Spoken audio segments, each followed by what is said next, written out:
तीसरा नेत्र बनाया। तो शिव का चित्र बनाने के माध्यम से उपदेशक क्या समझाना चाह रहा होगा उस समय, लेकिन अनाड़ी लोग समझ नहीं पाए। और यदि ठीक ठीक इस चित्र को भी समझ जाते हैं मेरा पौराणिक जगत के लोग, तो निश्चित रूप से समाज की हानि न होती, लाभ ही होगा। अब इस चित्र को समझ लिया, थोड़ा सा एक करके वाणी को विराम दूंगा।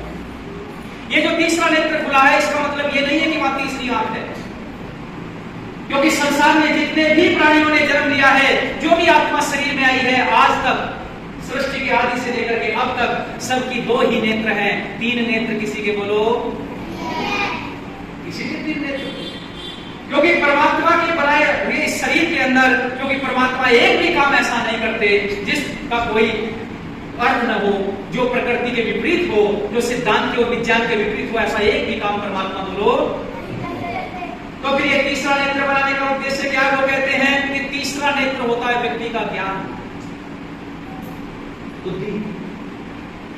यानी विद्वान का एक उपदेशक का कर्तव्य है कि वो अपने इस तीसरे नेत्र को जागृत करे, अपनी बुद्धि को वेद आदि शास्त्रों के स्वाध्याय से इतना प्रबल बना ले, इतना दृढ़ बना ले, इतना सुदृढ़ कर ले और इतना अच्छा बना ले जिससे समाज का हित हो सके। इसलिए तीसरे नेत्र का खुलने का मतलब है कि वो अपने ज्ञान के स्तर को, जिसके ज्ञान का स्तर बढ़ गया है, जिसका ज्ञान का ये तीसरा नेत्र खुल गया है, वो समझ लो उपदेशक। लेकिन ज्ञानी हो जाने के बाद क्रोध ना आ जाए, ज्ञानी हो जाने के बाद में व्यक्ति को अहंकार ना आ जाए, उसको गुस्सा ना आए, वो अग्नि न बन जाए। इसलिए माथे पर क्या लगा दिया? चंद्रमा लगा। ये ज्ञान आ जाने के बाद यदि क्रोध आ गया, ज्ञान आ जाने के बाद यदि अहंकार आ गया, तो ज्ञान किसी काम का नहीं है।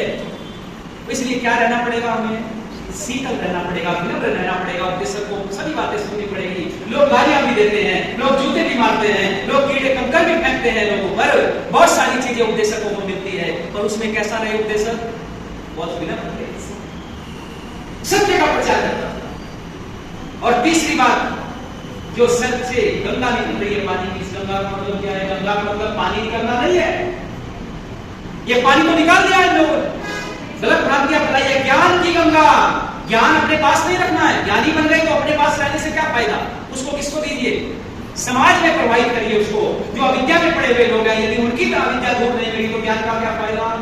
इसलिए उपदेशक का मतलब होता है, कल्याणकारी शिव का मतलब है कि जो ज्ञान आपने प्राप्त किया है, इस ज्ञान को बहाने के लिए उस गंगा की तरह, जैसे गंगा बह रही है, ऐसे ज्ञान भी आप क्या करो? समाज में बहाओ।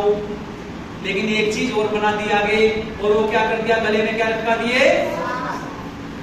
अब सांप लटकाने का मतलब क्या है? वैज्ञानिकों से पूछना जरा, और बायोलॉजी का पढ़ना।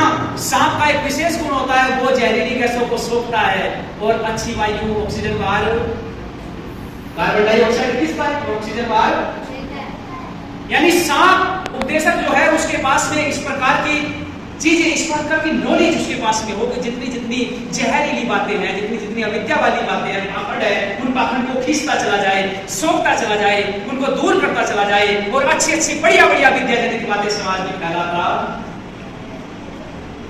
अच्छा, कंठ कैसा बन गया? कीड़ा बन गया। अच्छा, समाज में चले तो गए, क्या अच्छी अच्छी बातें सुनने को मिलेंगी? क्या समाज में बुरी बातें सुनने को नहीं मिलेगी? क्या समाज में जहर नहीं मिलेगा? सब कुछ मिलेगा समाज के अंदर। लेकिन उपदेशक का कर्म है कि उस जहर को कहां तक रखे?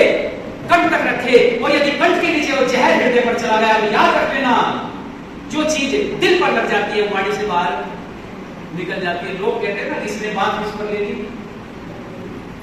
बोलते ना, इसने बात कहां ले ली? दिल पर ले ली। और जो बात दिल तक चली जाती है, वाणी से बाहर निकल जाती है। इसलिए उपदेशक अच्छी बुरी सब बातें सुने लोगों की, और बुरी बातों को यहां तक सीमित रखे और अच्छी बातों को हृदय तक ले जाए। मैं बहुत तेजी से बता रहा हूं, इस समय तो बहुत बढ़ गया है, आप बहुत अच्छे तरीके से बैठे हुए हैं।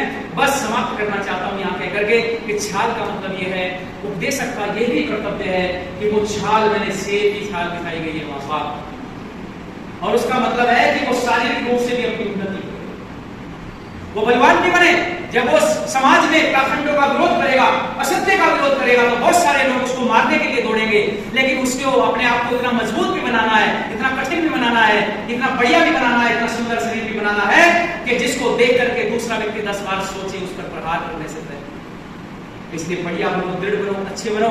और मैं इस बात को इसलिए आपसे समझाना चाहता था कि ये जो चित्र बनाया गया था, ये उपदेशक का चित्र बनाया गया था, लेकिन लोगों ने इस चित्र को गलत समझा, उपदेशक को तो भूल गए, अच्छी बातों को भूल गए, एक ईश्वर को भूल गए और गलत परिपाटी चल गई है।